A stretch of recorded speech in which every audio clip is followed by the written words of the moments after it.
오늘은 히브리서 11장 27절에 나타나 있는 모세 믿음에 대해서 함께 살펴보도록 하겠습니다. 이 27절에는 모세의 믿음이 세 가지로 설명이 되어 있습니다. 한번 같이 보겠습니다. 첫 번째는 애굽을 떠나, 지금 모세에 대한 이야기입니다. 모세가 애굽을 떠난 것이 바로 믿음으로 한 거라는 겁니다. 그러니까 이제 이 애굽을 떠났다 하는 이야기는 출애굽했다는 것인데, 모세가 출애굽을 한 것이 믿음으로 한 것이었다. 그렇게 설명하죠. 두 번째는 왕의 노함을 무서워하지 아니했다. 출애굽할 때 출애굽이 가능했던 이유는 그 왕을 무서워하지 않았기 때문에 출애굽이 가능한 거죠. 두 번째, 여기에 이제 모세의 출애굽 때 믿음이 좀 더 상세히 설명되어 있습니다. 세 번째는 보이지 아니하는 자를 보는 것 같이 해서 참았다. 어떻게 그 바로 왕의 반대와 핍박을 이겨내고 출애굽할 수 있게 됐는가? 그 기초는 모세가 보이지 않는 하나님을 보는 것처럼 했기 때문에 이것이 다 가능하게 되었다. 그 세 가지가 나와 있습니다. 모세가 출애굽한 것, 모세가 바로 왕을 두려워하지 아니한 것, 모세가 보이지 않는 하나님을 보이는 것처럼 그렇게 확신했던 것, 이 세 가지가 오늘 모세의 믿음에 대한 설명입니다. 세 가지를 하나씩 살펴보도록 하겠습니다. 우선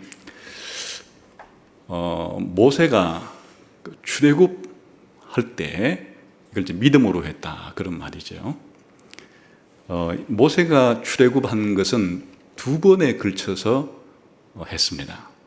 한 번은 40살 때 그 이집트 사람을 죽이고 도망쳐서 개인적으로 출애굽해서 미디안으로 간 때가 한 번 있었죠. 이게 이제 그 모세가 첫 번째 애굽을 떠난 출애굽한 경우입니다.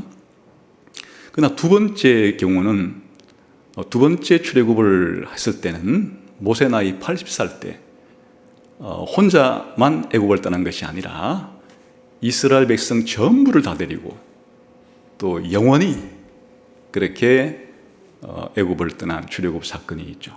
그러면 이 모세의 개인의 경험 속에서 40살 때 출애굽했다가 40년 뒤에 다시 돌아온 이 첫 번째 출애굽과 80살 때 80살 때 출애굽해서 이제 다시 돌아오지 않는 이 두 번째 출애굽의 경우에 있어서 그 어느 경우를 말하는 건가 하는 거예요. 어떤 사람은 이 히브리서 11장 27절에 나오는 모세가 출애굽한 이 경우는 첫 번째 출애굽인 것 같다, 이렇게 이제 해석을 하는 사람이 있는데, 근거는 그 뒤에 28절에 보게 되면 이제 유월절 예식을 제정하는 것이 나오죠. 그러니까 출애굽기 그 2장에 모세가 이집트 사람과 히브리 사람이 싸울 때 히브리 사람이 그 이집트 사람에게 부당한 대우를 받는 것을 보고 이집트 사람을 그렇게 이제 죽이고 난 이후에 떠난 것은 그 이후에 유월절 사건이 제정됐으니까, 그래서 바로 이것은 뒤에 나오는 것이 유월절 사건이기 때문에 그 첫 번째 출애굽이 맞는 것 같다, 이렇게 이제 해석하는 분이 있어요. 그러나 이것은 첫 번째 출애굽이 아니라 두 번째 출애굽을 가리키는 것이에요. 우리 한번 출애굽기로 가서 내용을 한번 살펴보도록 하겠습니다. 우선 첫 번째 출애굽의 경우가 해당이 안 되는 것이 왜 그런가 하는 거예요. 한번 첫 번째 출애굽을 설명하는 2장을 가보겠습니다. 이 출애굽기 2장 14절 15절을 한번 보겠습니다. 14절 시작. 그가 이르되 누가 너를 우리를 다스리는 자와 재판관으로 삼았느냐? 네가 애굽 사람을 죽인 것처럼 나도 죽이더냐. 모세가 두려워하여 이르되 일이 탈로 되었도다. 바로가 이 일을 듣고 모세를 죽이고자 하여 찾는지라. 모세가 바로의 낯을 피하여 미디안 땅에 머물며 하루는 우물 곁에 앉았더라. 이 첫 번째 경우는 모세가 바로가 모세를 죽이려는 것을 두려워해서 도망친 거예요. 그러니까 지금 히브리서에서 지금 모세의 믿음을 설명하는 것은 출애굽을 할 때 그 바로 왕이 죽이려는 것을 두려워하지 않은 것이 지금 모세의 출애굽 때의 믿음을 설명하고 있는 것인데, 이 첫 번째 경우에는 모세가 바로를 두려워하지 않는 그런 믿음을 보인 게 아니고 오히려 자기가 한 일이 탄로가 나서 자기가 바로 왕에게 죽임을 당할 수 있다고 하는 것 때문에 두려워서 도망을 친 것이니까 이 경우는 아니다 그 말이에요. 이 경우를 가리키는 것이 아니다. 그러면 뒤에 유월절은 어떻게 된 것인가? 붙어 있는 거예요. 출애굽 사건 속에 유월절도 포함되어 있는 거죠. 그러니까 두 번째 출애굽 때는 그 출애굽의 과정 속에 유월절이 있기 때문에 지금 27절과 28절이 함께 연속해서 나오는 것이에요. 또한 유월절을 지키는 것은 한 번만 있는 것이 아니고 이제 해마다 지키는 사건이기 때문에 모세의 생애 전체에 걸친 그런 사건이기도 한 거예요. 그러니까 이 27절 다음에 28절이 유월절이 있다고 해서 27절이 첫 번째 출애굽을 가리키는 것은 아니다. 그러니까 오히려 이제 이 두 번째 출애굽 때는 바로가 모세에게 위협을 가하고 출애굽하지 못하도록 그렇게 억압을 하고 반대했음에도 불구하고 그야말로 믿음을 가지고 바로 왕을 두려워하지 않고 자기만 아니라 이스라엘 민족 전체를 데리고 출애굽을 한 것이 바로 히브리서 11장 17절에서 말하는 출애굽 때 모세의 믿음이다. 그렇게 생각을 해야 마땅한 거죠. 그래서 이제 히브리서 11장 27절에 나오는 이 모세의 믿음을 설명하는 구약 성경의 이 배경은 출애굽기 3장부터 넓게는 출애굽기 15장까지 전부가 다 바로 출애굽 사건이에요. 근데 이제 그 중에서도 3장과 4장은 모세가 출애굽의 지도자로서 하나님의 대리자로서 부름받는 장면이에요. 그 다음에 이제 부름받고 5장에 가서 바로에게 하나님께서 내 백성을 다 풀어주라고 말한다, 해방시켜라 이렇게 이제 가서 말을 하니까 처음에 안 들어줘요. 바로가 오히려 그 말을 듣고서는 이스라엘 백성을 더 노동을 강도 높게 시키는 그런 사건이 이제 벌어져서 모세가 하나님께 가서 바로가 말을 안 듣습니다. 어떻게 합니까? 이렇게 이제 말하니까 하나님께서 다시 한번 모세에게 확신을 주면서 바로에게 가라 하는 이야기가 6장에 나와요. 그리고 이제 7장부터는 우리가 잘 아는 1장까지 10가지 재앙이 소개가 되어 있어요. 바로가 이스라엘 백성을 풀어주려고 하지 않자 하나님께서 모세를 통해서 10가지 재앙을 내리는 거예요. 그 얘기가 이제 기록이 되어 있고 12장, 13장에는 유월절 예식을 제정하는 사건이 기록되어 있고 14, 15장은 홍해를 건너는 사건이 기록되어 있고 이게 전부가 다 출애굽 사건에 담긴 내용인데 이제 27절에서는 특별히 모세의 소명부터 10가지 재앙을 내리는 과정 속에서 출애굽하는 부분을 다루고 있고 이제 다음번에는 바로 이 유월절 예식을 제정하는 것을 다루고 있고 그 다음번에는 홍해 사건을 다룸으로써 연속해서 앞으로 3번이 전부 다 이 출애굽과 연결된 사건이다 그런 말이에요. 그래서 오늘은 특별히 모세가 부름받고 그리고 10가지 재앙을 통해서 이스라엘 백성을 출애굽하는 그 사건 속에서 담겨 있는 모세의 믿음을 설명하고 있습니다. 우선 이 출애굽은 하나님께서 약 400년 이전에 이스라엘 민족의 조상이었던 아브라함에게 약속한 사건을 이루기 위한 것이에요. 그러니까 이제 이 출애굽 사건은 이스라엘 역사 가운데 대단히 중요한 역사적인 위치를 가지고 있는 사건입니다. 특별히 이스라엘 민족의 역사는 그 예수님 오시기 이전에 이미 2000년의 역사를 가지고 있습니다. 그 중에 아브라함을 부른 것은 약 주전 2000년경인데 이스라엘 민족의 시작이 일어난 때예요. 그 다음에 한 500년쯤 지나서 이 모세가 부름받았을 시기에는 이스라엘 국가가 형성되는 시작이에요.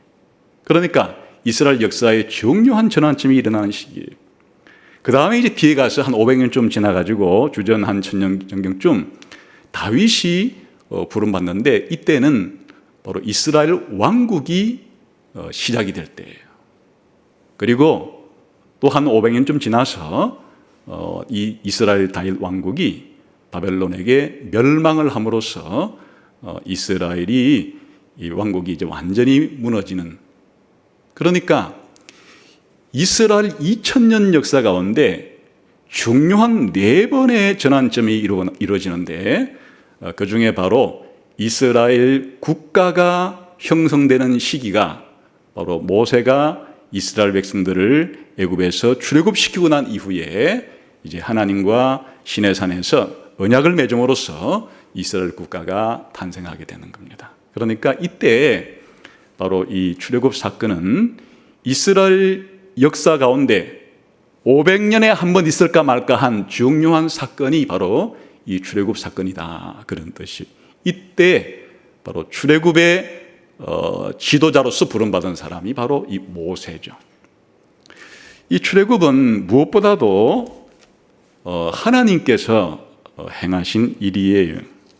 그래서 이제 이 출애굽 사건에 있어서 중요한 것은 바로 이 일을 계획하시고 이 일을 진행하시고 이 일을 완성하시는 분이 이제 하나님이에요. 그래서 하나님이 이 일을 한다 하는 것을 계속해서 강조하고 있습니다. 우리 한번 모세를 부르실 때 출애굽기 3장에서 한번 확인해 보겠습니다.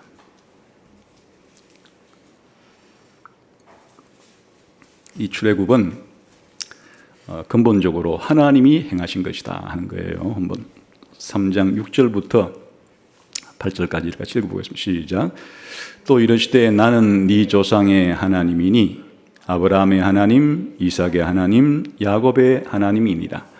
모세가 하나님 배웁기를 두려워하여 얼굴을 가리매 여호와께서 이르시되 내가 애굽에 있는 내 백성의 고통을 분명히 보고, 누가 봤다는 거예요? 하나님이 이스라엘 백성의 고통을 보신 거예요. 그 다음에 그들이 그들의 감독자로 말미암아 부르짖음을 듣고, 이스라엘 백성의 부르짖음을 하나님이 들으신 거예요. 그 다음에 그 근심을 알고 이스라엘 백성의 근심을 하나님이 아시는 거예요. 8절 시작. 내가 내려가서 그들을 애굽인의 손에서 건져내고 그들을 그 땅에서 인도하여 아름답고 광대한 땅, 젖과 꿀이 흐르는 땅, 곧 가나안 족속, 헷 족속, 아모리 족속, 브리스 족속, 히위 족속, 여부스 족속의 지방에 데려가려 하노라. 하나님이 내려가서 이스라엘 사람을 애굽에서 건져서 가나안 땅으로 데려가시는 거예요. 그러니까 이 출애굽 사건이라는 것 자체가 하나님께서 옛날 아브라함에게 약속했던 바를 이루시려고, 아브라함에게 했던 언약을 하나님이 성취하시려고 하나님이 때가 되어 이스라엘 백성의 신음소리를 듣고 이스라엘 백성의 고통을 보고 그들의 상태를 아시고 내려가서 애굽에서 탈출시켜서 가나안 땅으로 데려가시는 것이 바로 출애굽의 역사예요. 그런데 하나님이 직접 하시질 않고 사람을 불러서, 사람을 통해서, 사람을 임명해서 이 출애굽 사건을 행하시는 것이, 그 하나님의 출애굽의 도구로, 출애굽의 하나님의 대행자로 부름받은 사람이 바로 이 모세예요. 그래서 한번 9절 10절을 계속 읽어봅시다. 시작. 이제 가라, 이스라엘 자손의 부르짖음이 내게 달하고 애굽 사람이 그들을 괴롭히는 학대도 내가 보았으니 이제 내가 너를 바로에게 보내어 너에게 내 백성 이스라엘 자손을 애굽에서 인도하여 내게 하리라. 하나님이 다 듣고 보고 아시고 하나님이 내려와서 이 일을 하시는데 누굴 통해서 하시려고 하는가 하니까 바로 하나님께서 모세에게 너를 통해서 너를 바로에게 보내고 너를 통해서 이스라엘 사람들을 출애굽시키려고 한다. 내가 너를 출애굽의 지도자로 불렀다. 내가 너를 통해서 이스라엘 백성의 출애굽을 하려고 한다. 하고 이제 하나님께서 모세를 부르시는 것이에요. 그래서 바로 출애굽하면 모세와 연결된 거예요. 모세 출애굽을 이끈 사람이에요. 그래서 모세의 믿음을 설명할 때 모세의 믿음이 언제 가장 빛났느냐 하면 바로 이 출애굽 때 모세가 이스라엘 백성을 데리고 하나님의 명령에 순종해서 출애굽할 때 이때 모세의 믿음이 아주 분명하게 드러났다. 당연한 이야기가 되겠는 거죠. 사실 이 출애굽은 모세 혼자 이집트를 탈출하는 게 아니잖아요. 그 40년 전에 한번 한 일이에요. 그거야 뭐 혈혈단신 그냥 탈출하면 되는 것이니까 그렇게 어려울 바가 없어요. 근데 이번에 하나님이 모세를 불러서 출애굽을 시키는 것은 모세 혼자가 아니에요. 이집트에 남아있는 이스라엘 민족 한 사람도 빼놓지 않고 전부예요. 장정만 60만 명이었으니까 남녀노소를 다 합치면 아마도 200~300만 명은 됐을 거예요. 그 당대 세계 최고의 군사력을 가지고 있는 이 바로의 지배하에 있는 이 200~300만 명의 이 이스라엘 민족을 전부 탈출시켜서 가는 일은 한 인간이 하기에는 너무너무 어렵고 힘든 일이잖아요. 하나 비유를 들어보면 지금 이 북한의 이 전체주의 독재자 김정은 밑에서 노예처럼 살아가고 있는 북한 주민들이 많죠. 약 2천만 명이 돼요. 근데 개인이 자유를 찾아서 혼자 이제 북한을 탈출한 사람이 있는데 하나님께서 그 탈북민 그 사람에게 말하기를 다시 들어가라. 들어가서 2천만 명을 모조리 다 데리고 탈출시켜서 나와라. 이렇게 했다고 생각해 보세요. 그럼 이 세상에서 한 인간이 감당할 수 있는 일이 아니란 말이죠. 그러니까 지금 모세가 출애굽을 했다고 할 때 이 일은 사실은 하나님이니까 가능한 일이에요. 하나님이 하시려고 하는 거예요. 그런데 하나님이 인간 중보자를 통해서 하나님의 대리자를 통해서 이 출애굽을 하시려고 하는데 이 사람 편에서는 모세 편에서는 뭐가 필요하냐? 바로 믿음과 순종이 필요한 거예요. 그래서 모세는 하나님께서 이렇게 이제 말할 때 믿음으로 하나님의 약속을 받아들이고 순종함으로 하나님의 명령을 그렇게 지켰기 때문에 이제 출애굽이 일어난 거예요. 그래서 바로 이 출애굽 사건은 모세가 믿음으로 그렇게 한 것이다. 그런 말이에요. 그런데 그럼 모세가 출애굽 때 믿음으로 했다는 말이 뭔가는 설명되어 있지 않죠. 이제 그 다음에 출애굽 때 모세가 믿음의 행동을 보이고 믿음의 그런 열매를 드러내게 된 모습을 이제 어떻게 구체적으로 설명하는가 하면 두 번째 바로 애굽 왕을 두려워하지 않았다라고 설명하는 것이 출애굽 때 모세가 하나님의 약속을 믿고 하나님의 명령에 순종할 수 있게 된 것은 어떤 식으로 드러났는가 하면 그 믿음이 바로 이 바로 왕이 출애굽을 반대하는 거예요. 반대할 뿐 아니라 출애굽하려고 하는 이 이스라엘 백성을 더욱더 핍박하고 박해하고 출애굽을 시키지 않으려고 해요. 그 왕이 두려웠으면은 이 일을 할 수 없었죠.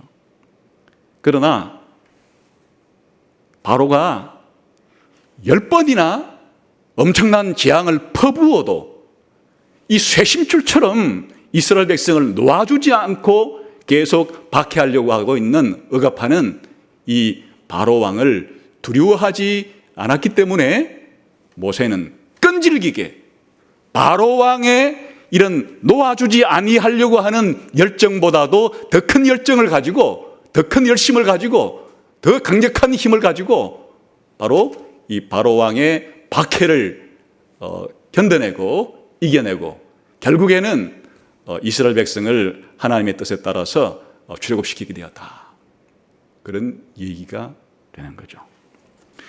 우선 이제 모세는 첫 번째 출애굽 때는 아주 자기 개인적인 그 신변의 위협을 느끼고 바로가 자기를 죽이려고 하는 것 때문에 두려워서 무서워서 그렇게 이제 도망을 쳤는데, 두 번째 80살 때는 당당하게 바로한테 와서 하나님이 이스라엘 백성을 보내라고 말하니까 보내라. 아주 이렇게 용기 있게 담대하게 바로 앞에 나타나서 이스라엘 백성을 그렇게 보내라고 이렇게 말해요. 그 모세의 믿음이 아니면 이게 불가능한 것이에요. 이것은 어디에 기록되어 있느냐? 출애굽기 5장에 가봅시다.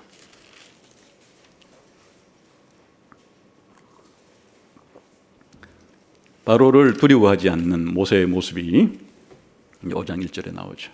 한번 읽읍시다. 시작. 그 후에 모세와 아론이 바로에게 가서 이르되 이스라엘의 하나님 여호와께서 이렇게 말씀하시기를 내 백성을 보내라. 그러면 그들이 광야에서 내 앞에 절기를 지킬 것이니라 하셨다. 이스라엘 백성을 출애굽을 시켜라. 목적은 바로 하나님을 예배하기 위한 것이다. 붙잡아 놓고 노예 생활로 억압하지 말라. 이제 이스라엘 백성을 풀어주라. 놓아주라. 출애굽을 시켜라. 이렇게 담대히 모세가 하나님의 이름을 가지고 하나님의 명령을 전달하면서 조금도 바로 왕을 두려워하지 않아요. 그 모세의 믿음이 그걸 가능하게 했다. 지금 그런 이야기예요. 그런데 모세가 이 한마디 말을 들었다고 해서 순순히 지금 400년 동안이나 이스라엘 백성을 노예로 삼고 있었던 그런 상황에서, 또 모세는 40년 전에 자기 아버지 왕이 그 모세를 죽이려고 했는데 못 쓰고 도망쳐가지고는 40년 뒤에 나타나가지고 갑자기 이스라엘 민족을 해방시켜서 출애굽을 시키라고 하는 말에 이 바로가 순순히 들어줄 리가 없죠. 그래서 그 다음에는 바로가 모세를 통해서 명령하시는 하나님의 명령을 꿈쩍하지도 않고 듣지 않는 그런 이제 바로의 모습이 그 다음에 기록이 된 거예요. 한번 2절 3절 읽어볼까요? 5장 2절 3절 출애굽기 5장 2절 3절 시작. 바로가 이르되 여호와가 누구이기에 내가 그의 목소리를 듣고 이스라엘 보내겠느냐? 나는 여호와를 알지 못하니 이스라엘을 보내지 아니하리라. 여기만 보게 되면 바로가 말이죠. 나는 여호와가 누군지를 모른다. 지금 여호와의 이름으로 이스라엘 백성을 출애굽시키라고 하는데 나는 여호와가 누군지를 알지 못한다. 당연히 알지 못하죠. 알지 못하니까 여호와가 누군지를 모르니까 어떤 행동이 뒤따라 나오는가 하면은 이스라엘 민족을 출애굽시키라고 하는 바로 하나님의 명령을 불순종하게 되는 거예요. 여호와 하나님이 어떤 분인지를 알았다면 바로 천지 만물을 창조하시고 이 바로를 죽였다 살렸다 할 수 있는, 이집트를 낳았다 들었다 할 수 있는 분이란 것을 확실히 알았더라면 순종했겠죠. 그러나 바로는 여호와의 이 정체성, 여호와가 누군지를 모르니까, 여호와의 힘과 능력과 지혜와 여호와의 전능하심을 모르니까 담대하게 여호와 하나님의 명령을 불순종하는 거예요. 여호와 하나님에 대해서 과감하게 대들고 도전하고 반역적인 행동을 이렇게 할 수가 있는 거예요. 거기에 그치는 것이 아니라 하나님의 백성을 핍박하기까지 하는 거예요. 그 다음 이야기 3절부터 읽읍시다. 시작. 그들이 이르되 히브리인의 하나님이 우리에게 나타나셨은즉 우리가 광야로 사흘 길쯤 가서 우리 하나님 여호와께 제사를 드리려 하오니 가도록 허락하소서. 여호와께서 전염병이나 칼로 우리를 치실까 두려워하나이다. 애굽 왕이 그들에게 이르되 모세와 아론아 너희가 어찌하여 백성의 노역을 쉬게 하리느냐. 가서 너희의 노역이나 하라. 바로가 또 이르되 이제 이 땅의 백성이 많아졌거늘 너희가 그들로 노역을 쉬게 하는도다 하고 바로가 그날의 백성의 감독들과 기록원들에게 명령하여 이르되 너희는 백성에게 다시는 벽돌을 쓸 집을 전과 같이 주지 말고 그들이 가서 스스로 집을 짓게 하라. 또 그들이 전에 만든 벽돌 수요대로 그들에게 만들게 하고 감하지 말라. 그들이 게으름으로 소리질러 이르기를 우리가 가서 우리 하나님께 제사를 드리고자 하나니 그 사람들의 노동을 무겁게 함으로 수고롭게 하여 그들로 거짓말을 듣지 않게 하라. 그 다음 계속 그런 얘기예요. 그러니까 이 불신자의 가장 중요한 특징이 무엇인가 하면 하나님이 어떤 분인지를 도무지 알지를 못하는 거예요. 그러니까 하나님의 말씀을 무시하고 하나님의 명령을 무시하고 하나님 명령을 듣지 않는 것이에요. 그뿐 아니라 지상에 있는 하나님 백성을 이렇게 억압하고 핍박하고 박해하기도 하는 것이에요. 그러니까 이 이집트에서 하나님의 백성 이스라엘이 이렇게 출애굽하는 것은 쉬운 게 아니에요. 이 강력한 세력이 붙잡아 놓고 보내려고 하지를 않는 것이에요. 그 이유는 하나님을 모르기 때문에 이런 일이 다 이제 발생하는 것이에요. 그래서 모세가 가서 여호와의 명령에 이스라엘 백성을 다 풀어주라고 한다. 아무리 해도 그냥 바로는 요동하지 않고 오히려 모세 보고 너 나가서 빨리 일하라고 이렇게 다구치고 오히려 이전보다도 더 억압적으로 더 잔혹하게 이스라엘 백성의 노동력을 착취하고 있다. 이런 상황이에요. 자, 이런 상황에서 모세가 그 용기 있게 이제 포기할 거냐 아니면 계속해서 이 들어줄 때까지 그렇게 이 출애굽 사역을 계속 진행할 것이냐 하는 것이 모세의 선택지인데 모세는 포기를 하지 않아요. 이런 협박에 굴하지를 않아요. 계속해서 바로에게 요구를 하죠. 그래서 이제 그 모세가 바로 왕의 그 노함을 두려워하지 않았다. 이게 바로 믿음으로 그렇게 한 것이다. 그런 뜻이에요. 그러니까 사실은 이제 이 모세의 믿음이 100% 순도 높게 이 처음부터 그랬던 것은 아니에요. 모세도 연약한 사람인지라 하나님이 모세에게 임무를 줄 때 너의 임무는 내가 너에게 맡기는 사명은 바로 이스라엘 민족을 출애굽시키는 것이다. 이렇게 했을 때 이제 3장에 보게 되면 모세가 핑계를 대면서 이거를 맞지 않으려고 막 버텨요. 그래 한번 이렇게도 말을 저는 말을 잘 못하기 때문에 도무지 바로한테 가서 그렇게 말해가지고 이스라엘 민족을 해방시킬 만한 그런 그 주제가 못 됩니다 하면서 또 안 하려고 하기도 하고 또 하나님이 여러 가지 모세에게 기적을 베풀어서 그 지팡이를 던졌다가 뱀이 되면 또 다시 꼬리 잡았다가 다시 지팡이도 만들고 그 손에 품에 넣었다가 나병이 걸리면 또 이걸 꺼냈다가 또 낫게 하고 막 이런 것들을 보여주었어도 또 모세가 한번 이렇게 말했을 때 바로가 완강하게 나오자 모세는 하나님께 가서 막 불평하기도 해요. 하나님 가서 말했는데 지금 바로가 이게 꿈쩍도 안 합니다. 이거 도대체 어떻게 된 겁니까? 이렇게 하면서 자신의 믿음이 약간 그 회의 혹은 그 약한 모습도 보여주기도 해요. 그러나 그런 과정이 있음에도 불구하고 하나님께서 계속해서 모세에게 약속을 해주고 모세에게 또 여러 가지 기적들을 보여줌으로써 모세는 자신의 그런 연약한 믿음, 부족한 믿음을 극복하고 포기하지 않고 끝까지 이 출애굽 사역을 진행을 했죠. 그래서 이제 그게 특히 10가지 재앙을 통해서 계속 진행되었는데 마지막 9번째, 10번째 재앙 때 모세의 모습을 한번 보도록 하겠습니다. 아홉 번째 재앙을 선포하고 난 다음의 모습이에요. 출애굽기 10장 가보겠습니다. 출애굽기 10장 28절 29절 이게 이제 아홉 번째 그 재앙을 선언하고 이제 생긴 일이에요. 한번 읽겠습니다. 시작. 바로가 모세에게 이르되 너는 나를 떠나가고 스스로 삼가 다시 내 얼굴을 보지 말라. 네가 내 얼굴을 보는 날에는 죽으리라. 모세가 이르되 당신이 말씀하신 대로 내가 다시는 당신 얼굴을 보지 아니하리이다.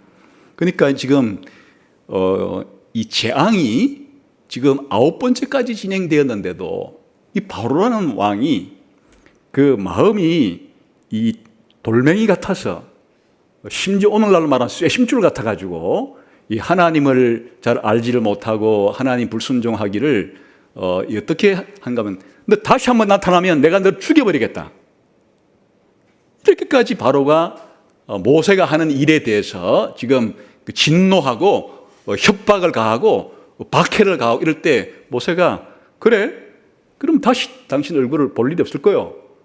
하고 조금도 주눅든 모습을 보이지도 않고 그랬다 그 뜻이에요 지금. 마지막 10번째 재앙을 선언하고 또 모세가 어떤 태도를 보이는지 한번 봅시다. 11장 4절에서 8절까지인데 이제 애굽의 모든 장자를 하나님께서 다 죽이겠다 하는 이야기 끝에 나오는 8절만 한번 봅시다. 8절 시작. 왕의 이 모든 신하가 내게 내려와 내게 절하며 이르기를 너와 너를 따르는 온 백성은 나가라 한 후에야 내가 나가리라 하고 심히 노하여 바로에게서 나오리라. 보세요. 지금 이 바로가 모세를 죽이려고 다시 얼굴을 보면 너 죽이겠다고 이렇게 협박을 함에도 불구하고 모세는 여호와의 말씀을 계속해서 담대히 전하면서 결국에는 마지막 10번째 재앙이 내리면 당신과 당신의 부하들이 전부 내 앞에 와가지고 이스라엘 백성을 제발 출애굽시키라고 그렇게 애걸복걸을 하게 될 날이 올 거요 라고 하면서 여호와의 명령에 순종하지 않는 바로에게 이렇게 화를 내는 오히려 이런 모습이 바로 모세가 믿음으로 출애굽을 할 때 바로의 노함을 애굽 왕의 노함을 이 진노를 협박을 받아들이지 않고 굴하지 않고 그렇게 하나님이 주신 사명을 명령을 수행하고 있다. 이게 이제 히브리서 기자는 바로 모세의 믿음이 이것을 가능하게 한 것이다. 모세의 믿음이 아무리 바로가 출애굽을 하지 못하게 온갖 방해를 놓고 온갖 핍박과 박해를 해도 모세 또한 꿈쩍하지 않고 하나님이 명하신 것이기 때문에 이 일을 계속해서 진행한 이 모습이 바로 모세의 믿음의 특징인 것이다. 이런 이야기죠. 그런데 이제 도대체 모세가 마음속에 무슨 생각을 하고 있길래 이렇게 이 바로의 이런 살해 협박에 대해서 두려워하지 않고 계속해서 출애굽의 이 놀라운 일을 지금 진행시켜가고 있는가 하는 그게 그 다음이 비밀이에요. 모세의 믿음이 가진 기초, 모세의 믿음의 뿌리, 모세의 믿음의 확실한 대상, 근거, 이유가 무엇인가를 이제 그 다음에 설명하는 거예요.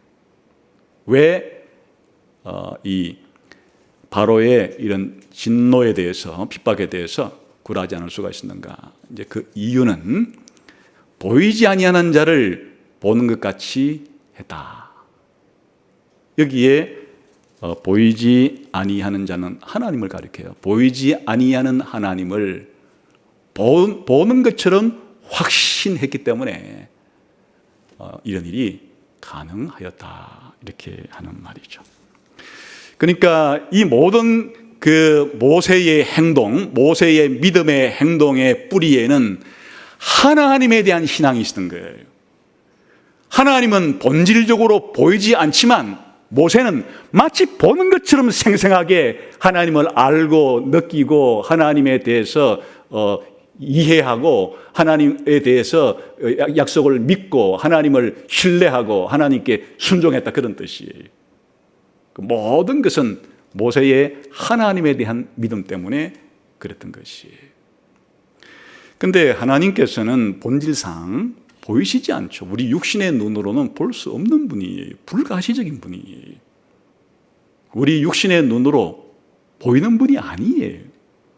그래서 성경은 우리들에게 여러 차례에 걸쳐서 하나님은 우리 눈으로 볼 수 있는 분이 아니다, 우리 눈으로 보는 것은 불가능한 분이다, 이렇게 설명을 해요. 로마서 1장 20절에 보게 되면 창세로부터 거의 보이지 아니하는 것들 곧 영원하신 능력과 신성이, 하나님의 신성과 능력, 하나님의 이 본질과 하나님의 성품과 하나님의 능력은 눈으로 볼 수 있는 것은 아니에요. 골로새서 1장 15절에 보게 되면 그는 보이지 아니하는 하나님의 형상이요. 하나님의 특징이 보이지 아니하는 것이에요. 디모데전서 1장 17절에 보게 되면 영원하신 왕국 썩지 아니하고 보이지 아니하고 홀로 하나이신 하나님께 존귀와 영광이 영원 무궁토록 있을지어다.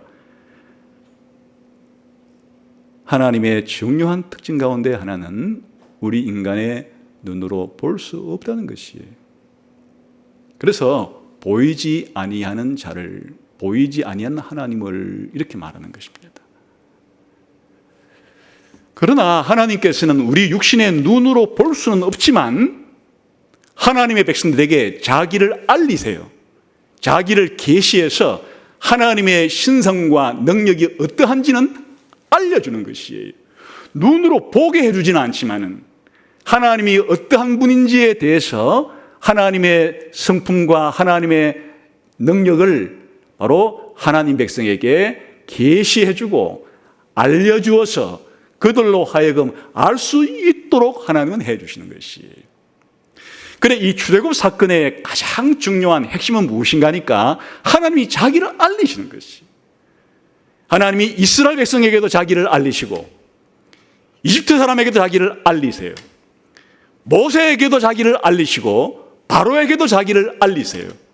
알려서 이스라엘 백성을 구원하여 자신들이 하나님을 바로 알아서 하나님께 예배하는 자로, 하나님께 영광을 돌리는 자로 만들려는 것이 출애굽의 목적이에요. 그게 구원의 의미이기도 한 거예요. 우리가 죄를 지었다고 하는 것은 죄 때문에 하나님을 모르게 된 거예요. 육신의 눈으로 보는 것은 원래부터 불가능한 거지만은 죄 때문에 발생한 첫 번째 결과는 하나님을 모르게 된 거예요. 하나님의 능력, 하나님의 전지하심, 하나님의 전능하심, 하나님의 편재하심, 하나님의 지극히 성실하시고 자비로우시고 은혜로우시고 이 하나님의 놀라운 특징을, 성품을 무지해서 모르게 된 거예요. 그러니까 하나님께 대해서 불순종하고 하나님과의 교제로부터 예배드리지를 않게 되고 이렇게 된 것인데, 하나님이 왜 출애굽을 시키려고 그러느냐, 하나님이 어떠한 분인지를, 얼마나 위대하고 놀랍고 영광스럽고 하나님께서 얼마나 전지하시고 전능하고 하나님이 영원하고 불변하신 분인지를 가르쳐 주어서 이스라엘 백성으로 하여금은 드디어 하나님을 알고 하나님을 믿고 예배하도록 만들려고 하고, 하나님을 끝까지 알지 못한 채로 불순종하는 자들에게는 심판을 통해서 하나님이 얼마나 무서운 분인지를 가르쳐 주려고 하고, 이게 바로 이 출애굽 사건의 핵심적인 내용이에요.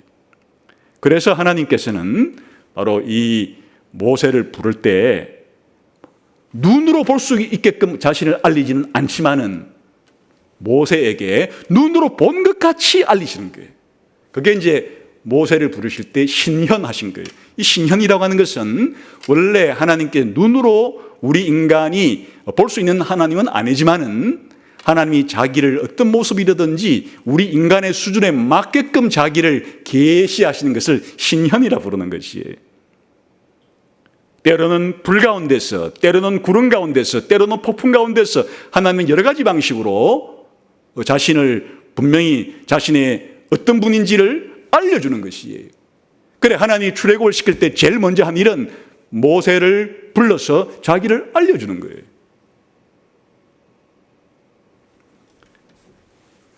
출애굽기 3장 가봅시다. 1절부터 5절까지. 모세를 부르실 때 하나님은 어떻게 자기를 알리셨나? 한번 읽어봅시다. 시작.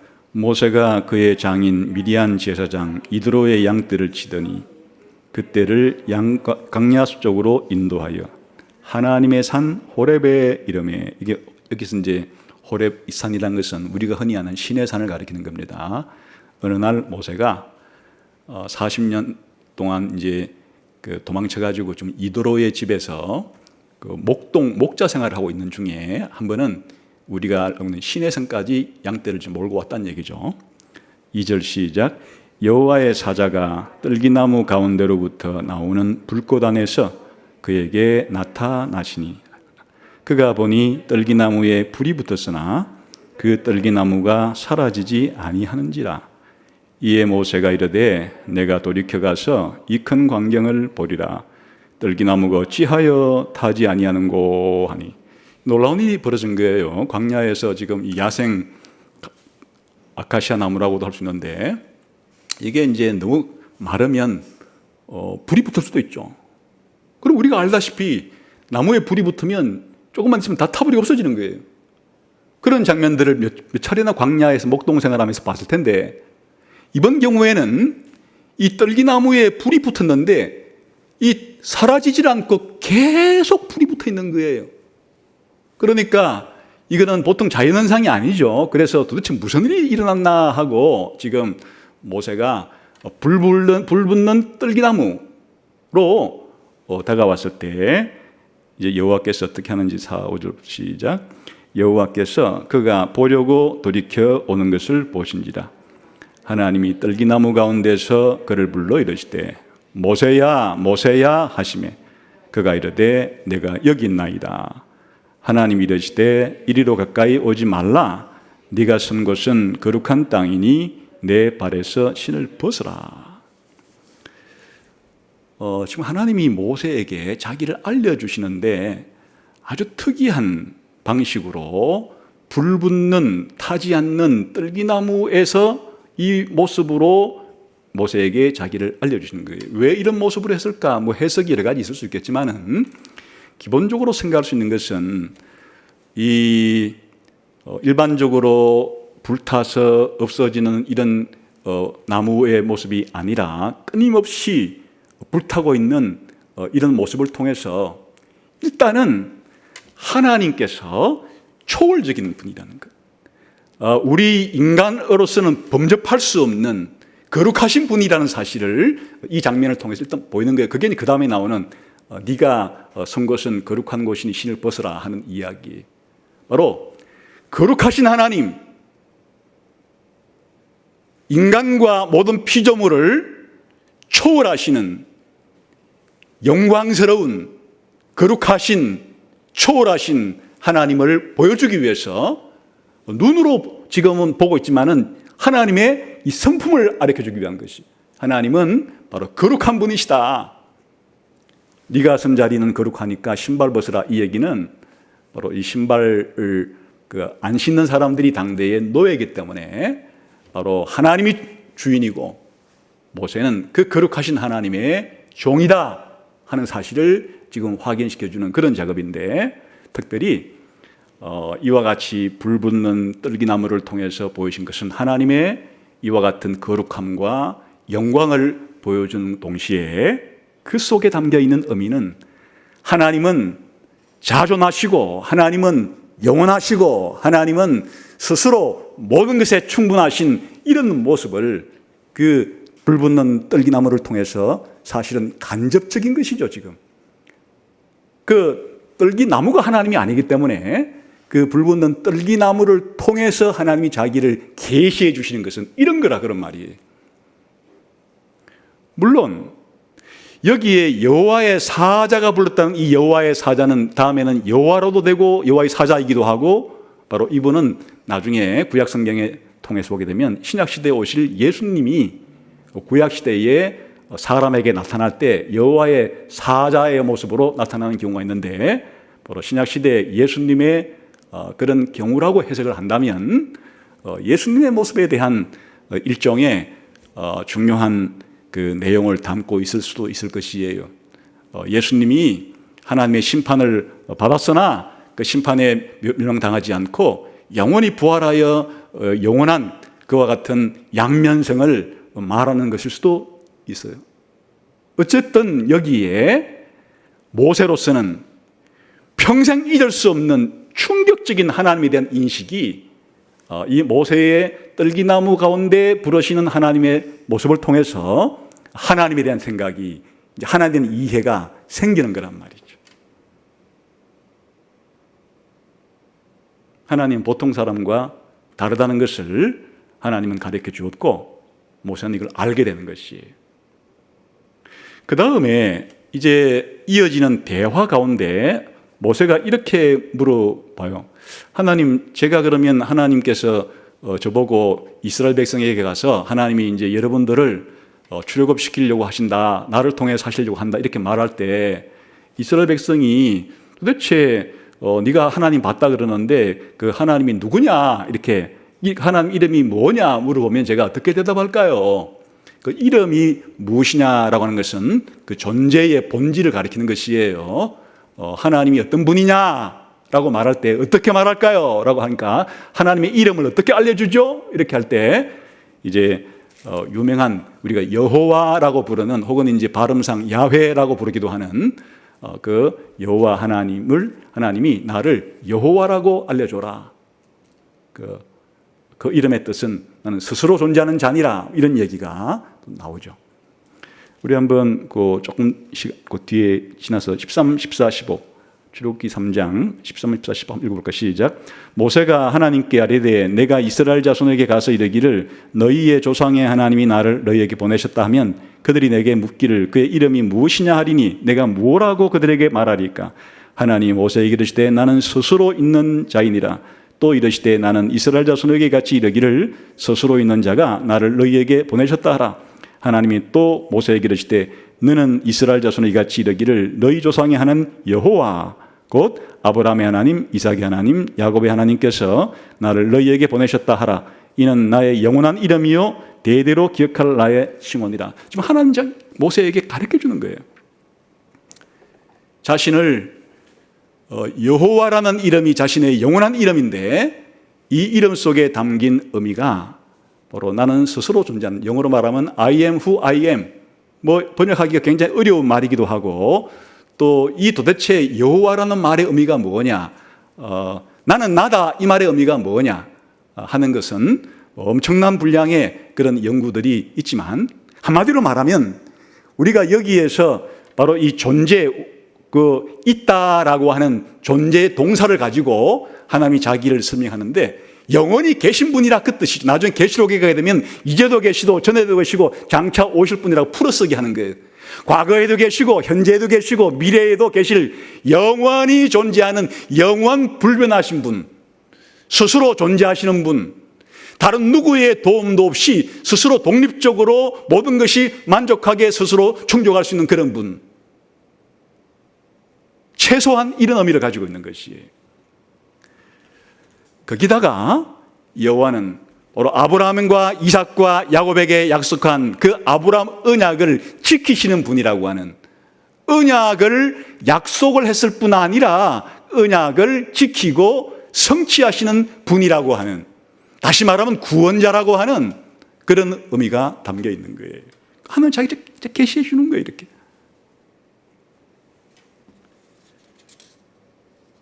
그래서 이제 6장에 가게 되면 하나님께서 이 여호와라는 이름 속에 담긴 더 구체적인 그런 구원자로서의 의미를 상세히 풀어줍니다. 6장에 한번 가볼까요? 6장 2절부터 8절까지 읽어봅시다. 시작. 하나님이 모세에게 말씀하여 이르시되 나는 여호와이니라.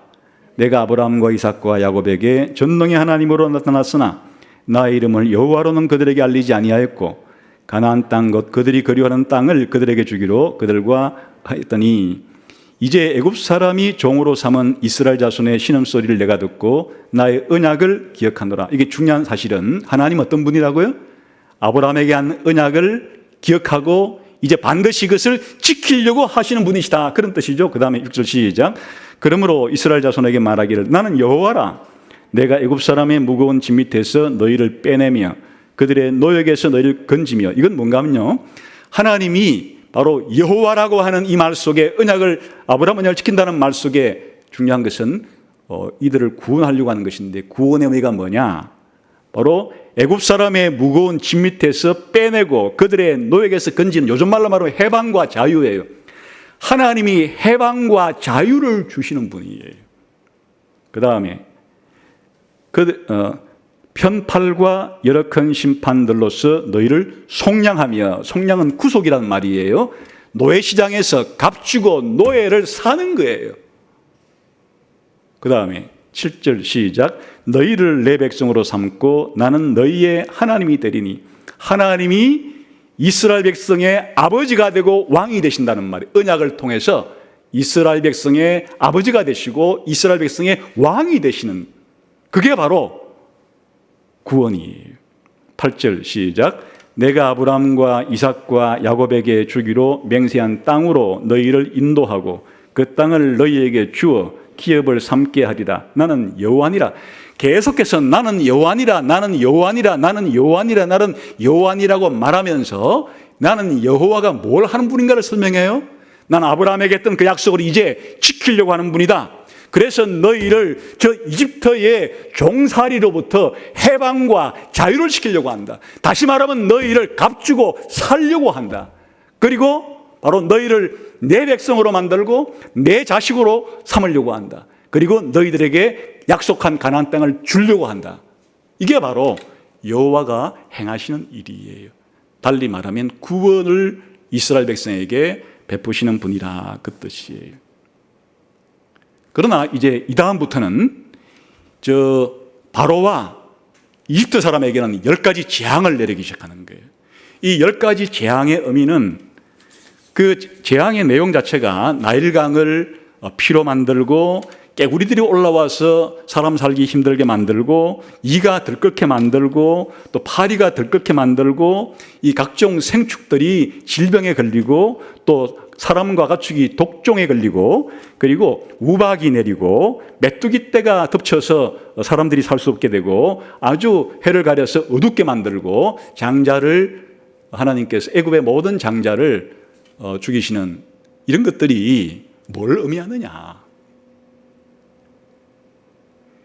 이 하나님의 이 심판의 대상이 하늘과 땅과 이 강물에 다 걸쳐 있어요.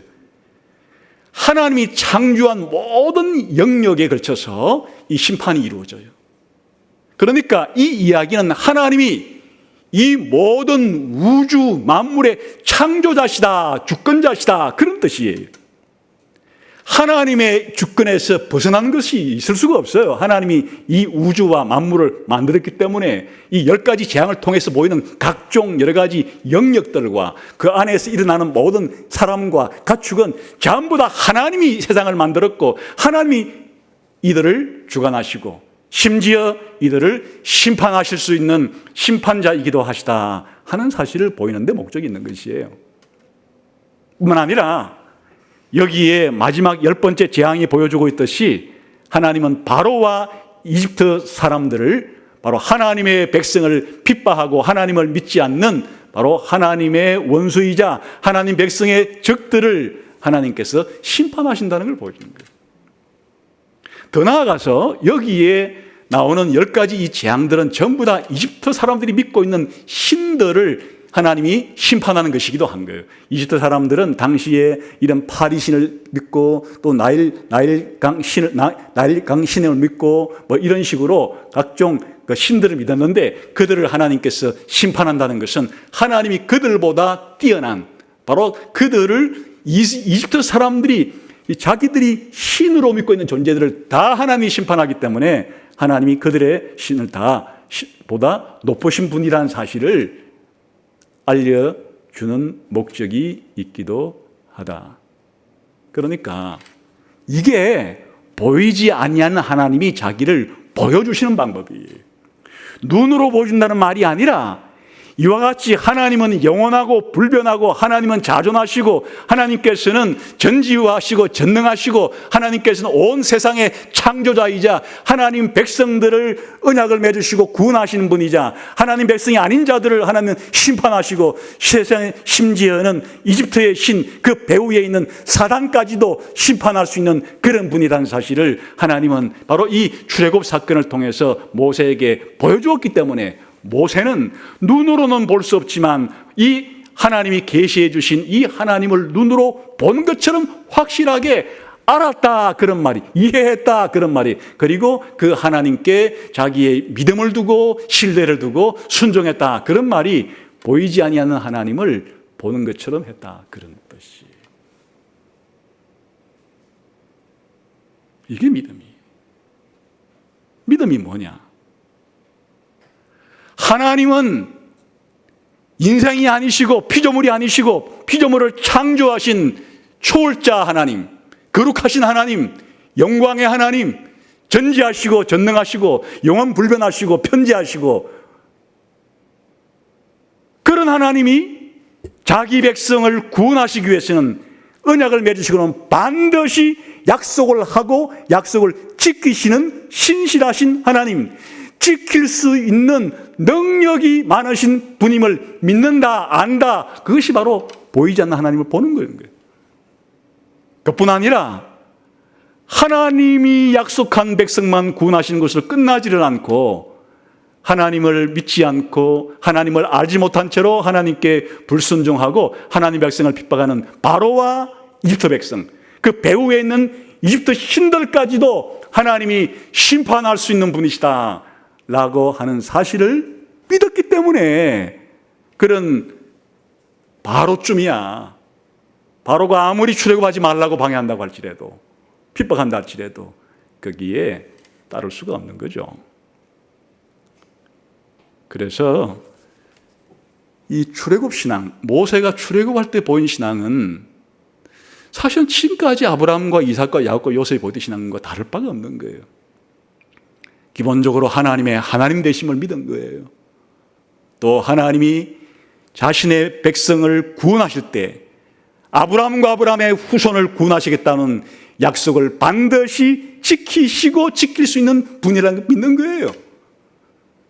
모세의 출애굽 때는 그와 더불어서 엄청난 능력으로 이집트의 신들을 격파하고 이 바로 이집트 신의 현생이라 할 수 있는 바로를 심판하고 이집트 백성들을 심판하심으로써 하나님은 하나님의 믿지 아니하는 이 세상의 악과 모든 그 배후에 있는 원수들까지도 하나님은 다 벌할 수 있고 심판할 수 있는 그러한 분이시다라는 사실을 믿는 거예요. 그게 믿음이에요. 그 바로 이 모세의 차이가 뭐예요? 바로는 그걸 안 믿는 거예요. 그러니까 하나님이 이런 분이라는 걸 모르는 거예요. 모르니까 순종하지 않는 거예요. 믿지 않고 순종하지 않는 것이 그러니까 하나님 백성 핍박하는 것이에요. 모세의 믿음은 뭐냐? 이런 여호와를 아는 것이에요. 아니까 하나님을 신뢰하고 순종하고 하나님 백성과 함께 고난을 받으면서 출애굽하는 것이에요.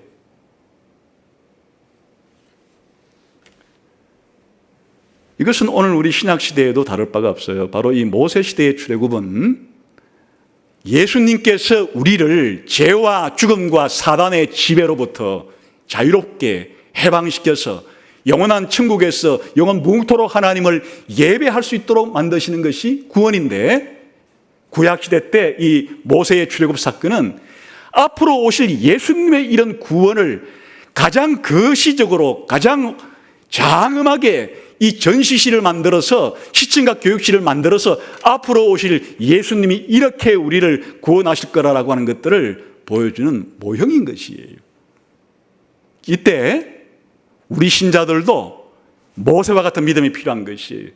예수님이 바로 창조자이세요.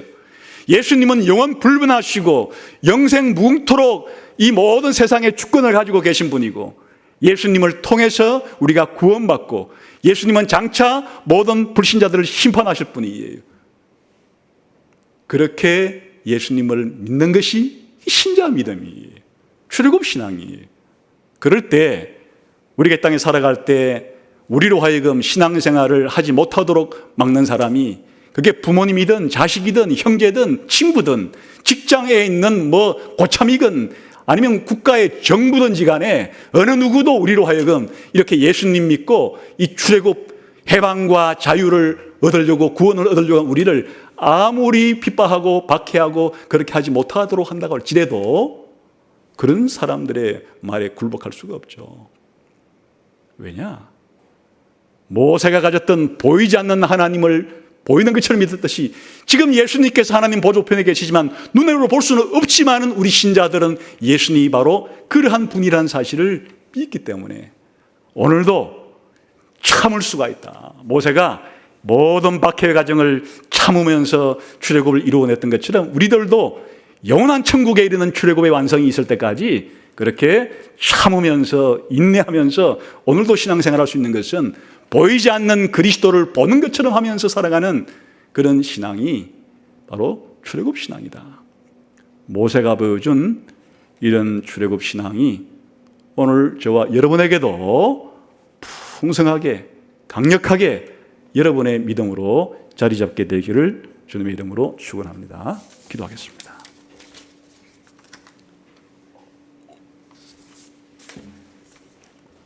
하나님 아버지, 이 세상은 전부 다 눈에 보이는 것만 가지고 보이는 것이 전부인 줄 알고 보이는 것에 치중하는 삶을 살지만은 우리 눈으로는 볼 수 없으나 눈으로 보는 것보다 더 확실하게 하나님의 살아계심과 하나님의 하나님 되심과 하나님의 구원자 되심과 하나님의 심판자 되심과 하나님이 우리의 모든 것을 주관하시는 주권자 되심을 확실하게 알고 믿고 이것의 바탕에서 살아갈 수 있는 저희 모두가 되게 해 주옵소서.